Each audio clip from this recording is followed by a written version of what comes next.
morning, dear students. So we have studied the chapter the planning, and so far we have studied about the many features, importance, and limitations of planning. Now we are going to enter a very new and very important topic, that is called the planning process.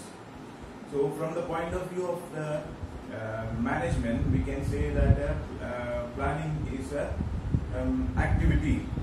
Okay, so it is a kind of an activity that is performed by the management. But when you consider planning as a separate function, we can say it is a process, because it includes a lot amount of steps.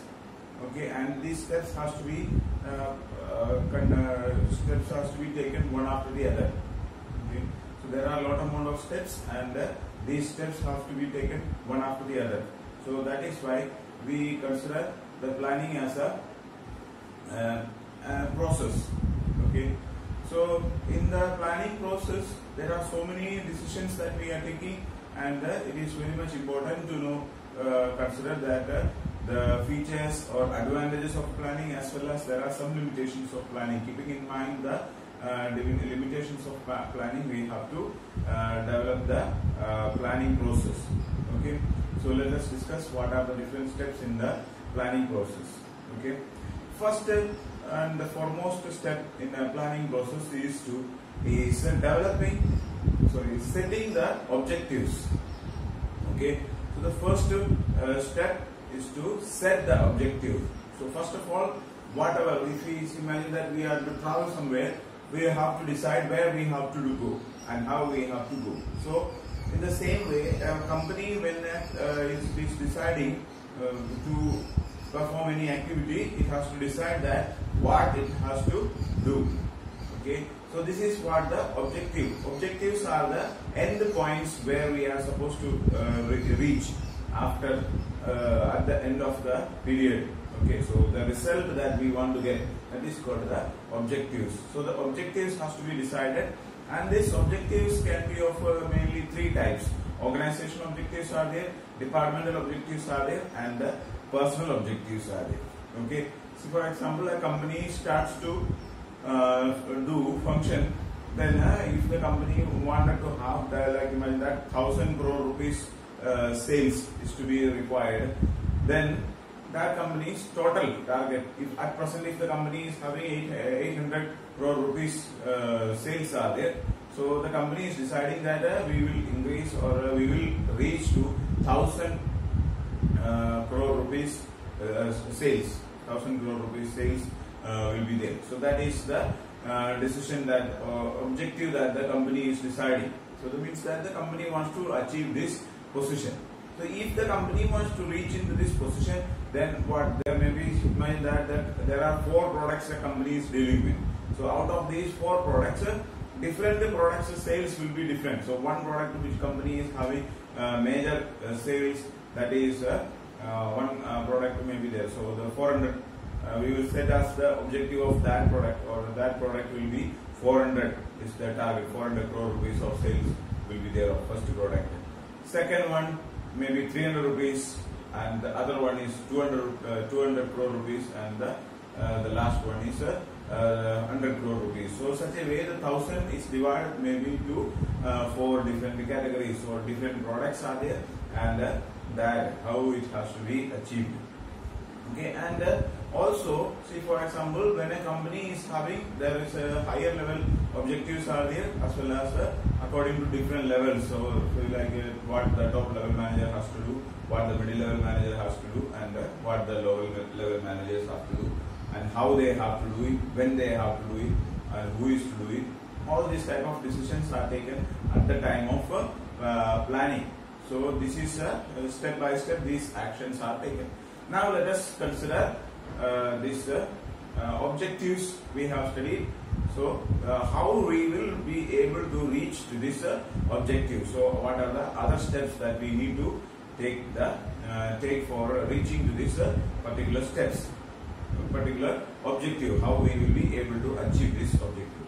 So the second step that we have to study, or the second step of planning process, is to develop planning premises. Okay, so the planning premises, this may be a new word for you, premises. Okay, the planning premises, which means that the factors or the assumptions that we are making. Okay, so we know that we are dealing with the future, and when you are doing planning, it is related to the future. And when we are dealing with the future, we don't know anything clear. So what we do is that we make some assumptions. We will think that these things will be like this. Okay, and the success of planning depends directly on the assumptions that we are making. So if we are able to make good decision, good assumptions, then the planning will be successful. And if the assumptions that we are making, if it goes wrong, then the chance of success will be less.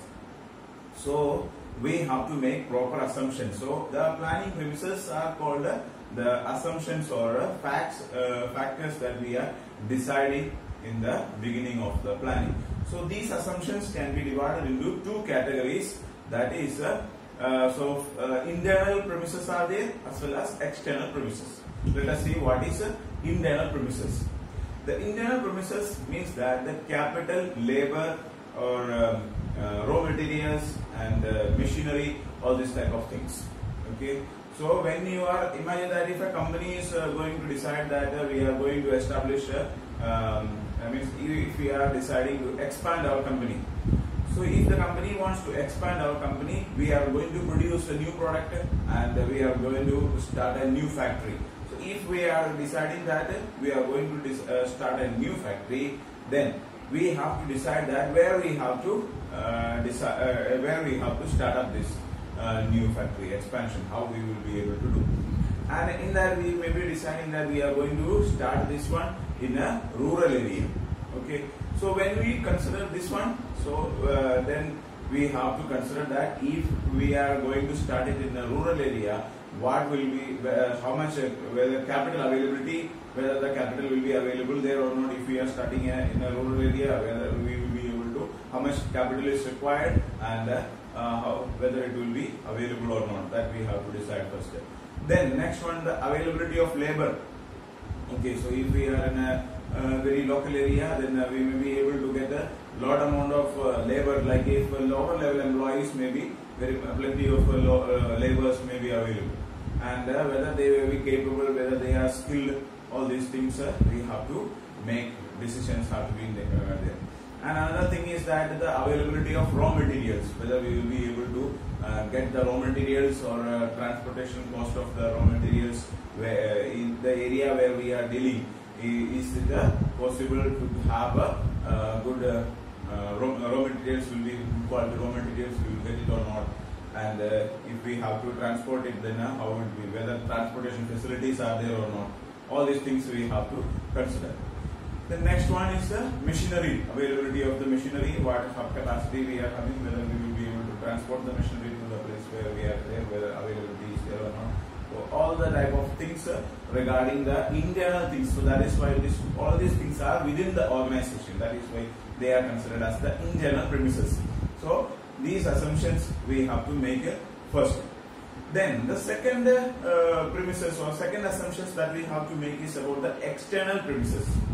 So external premises means that the things that outside the organization. So if you see, for example, there may be like a government policy will be there, okay, or business competitions will be there, taste of customers, and rate of interest or rate of tax.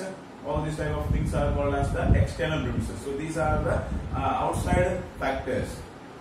Okay. So as I told you, if we are planning to start a company in the rural area, so if we, according to the government policy, most probably the government will be supporting this, like when we are starting a factory in a rural area, so for the development of the rural area, government, as per the government policy, we may get some kind of supports. But if we are trying to start in a industrial area or already well-established city areas and so on, then government may not be interested in starting that, so the tax rate may be higher or the government rules and regulations will be very much difficult. So sometimes if we are in a rural area, the government may not be entertained, because where the factory where we are starting may be where the population is very much higher or people density of population is higher in that area, then government policies may not be supporting those things. Okay. So the next one is about the business competitions. So in that area, whether any other competitors are there or not. So and also we will consider where the companies are there. Where is the company or the factories of them? Those competing companies. So and the taste and preferences of the customers. So if we consider that if we are starting a company in one area, whether we will be able to sell these products because the products that we are producing is interested by the customers or not. So all these type of things we have to consider. And as well as if we start a company, whether we like interest rates, government, if we are taking loans or other type of things, what may be the interest rates and tax rates are there. So the different taxes policies are there. If we are starting an industry in a city area, the tax rate may be higher. But when we consider that if you start it in the local area, the tax rate will be lower. So the internal as well as external factors we have to consider before we take a decision about where we have to start.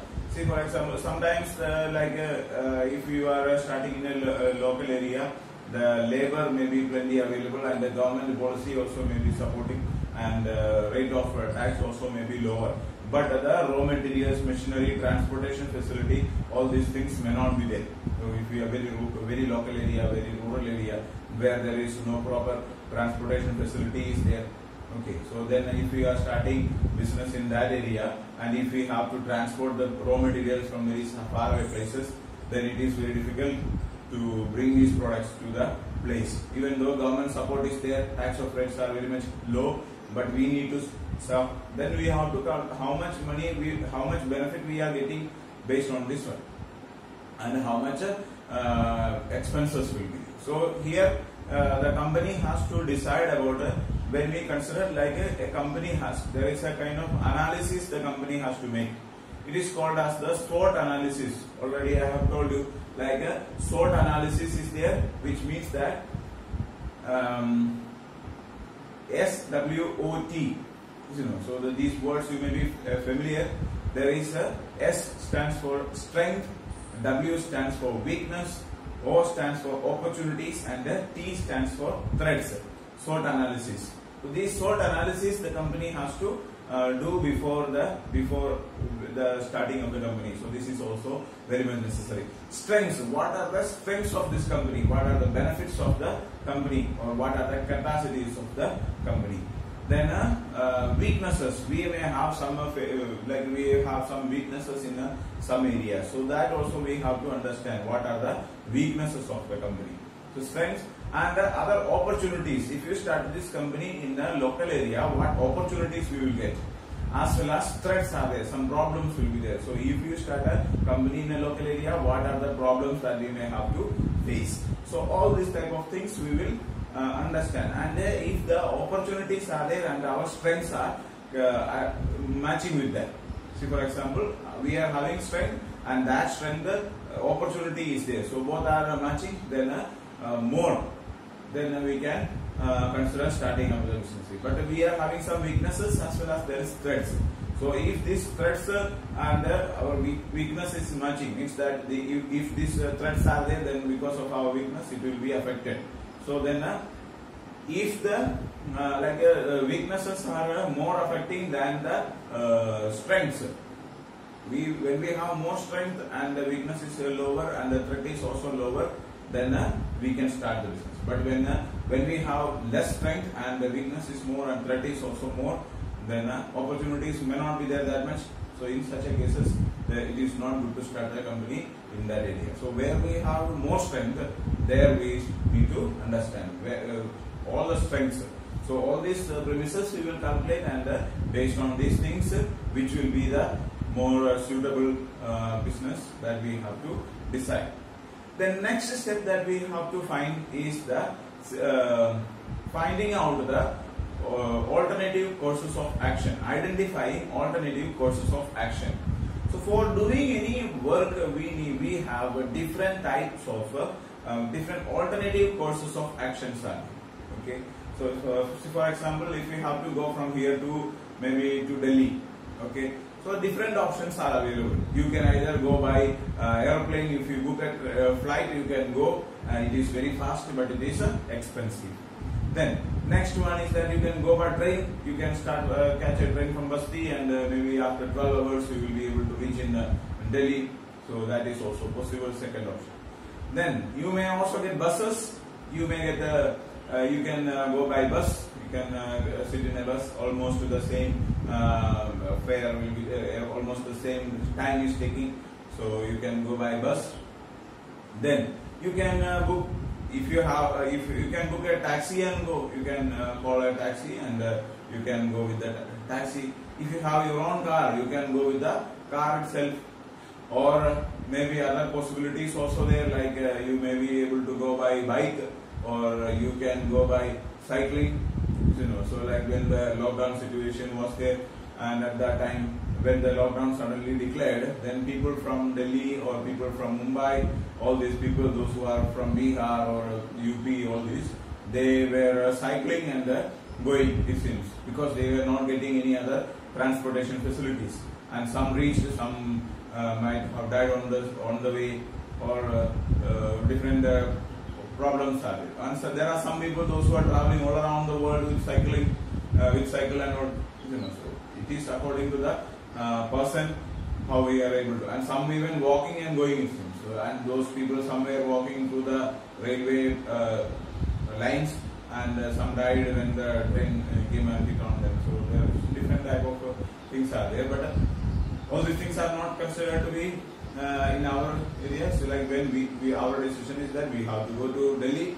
So maybe it's like the first 4 options are there: going by plane, going by train, bus, and car. So 4 options are there. These are the 4 different alternatives that we are having. Okay. So first of all, we have to identify what are the different possibilities, how we can do this. Okay, different methods or different chances of doing that. Then, so say for example, if a company wants to develop like a company is starting, so then what method has to be used? So if the company wants to expand the business, then the company can expand in different ways. Either the company can start expanding by like starting new product, like Tata company is there. So Tata company started with the steel products, then they went into different types like trucks and all, manufacturing of trucks. Then after that they started into manufacturing of cars. Then they started selling like salt or masalas or different products they started. So company will be expanding in different ways. So means we can expand the business either by starting a new product, or we establish a new factory. Okay, so that is also possible by increasing the amount of production by starting a new factory, or we can make also collaboration with some other company, join with another company and start working like that, or we can invest money into other companies. So different ways of achieving this is there. So we have an objective. We will be considering that the objectives are there and what are the different ways to reach to that objectives. Okay, so that is the identifying alternative courses of action. Then the next topic that we have to study is called the evaluating the alternative courses of action. Okay, so evaluating in the sense that, so like there is like a minimum preliminary criteria are there. So for reaching to a particular task or an objective, so when we consider there are different, so in the second step we have, or third step we have decided that identify different alternative courses, and the next step is that evaluating this. So we will study about this one, and we will evaluate only those steps which, only those alternatives which are having some minimum preliminary criteria.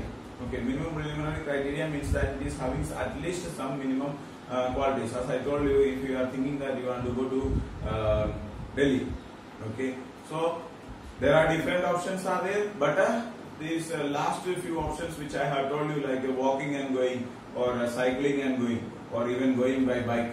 So these things are not going to be, so these are not achieving the minimum preliminary criteria. Like going by flight is okay, going by train is okay, going by bus is okay, going by car is okay. So as a businessman, it is not like you are going for a business purpose, so you need to go for a go very fast. Okay, you have to go fast and come back. It is not that you are walking and going and after 1 month you reach there and after that you do the work and by the time you come back, then the purpose may be over. Okay, you are going for a business meet there or any kind of things, or you are going to inquire about the availability of maybe some products or any kind of things. So any particular purpose will be there, business purpose if you are going. And if you are walking and going, there is no any meaning in that. Or if you are cycling and going, then there is no meaning. This is also an alternative, but they do not consider, they cannot be considered because they are not achieving the minimum preliminary criteria. Okay, so which are the alternatives? So we have made we will make a list of different alternative courses of action, but whichever is having the minimum preliminary criteria only will be taken to further evaluation. So it is not necessary. And thinking about this one, like walking and going for a businessman, it is not. There is no any benefit in that. So that is why we can just leave this step. Okay. So these are the different first few points. The remaining points we will study in the next class. Thank you so much.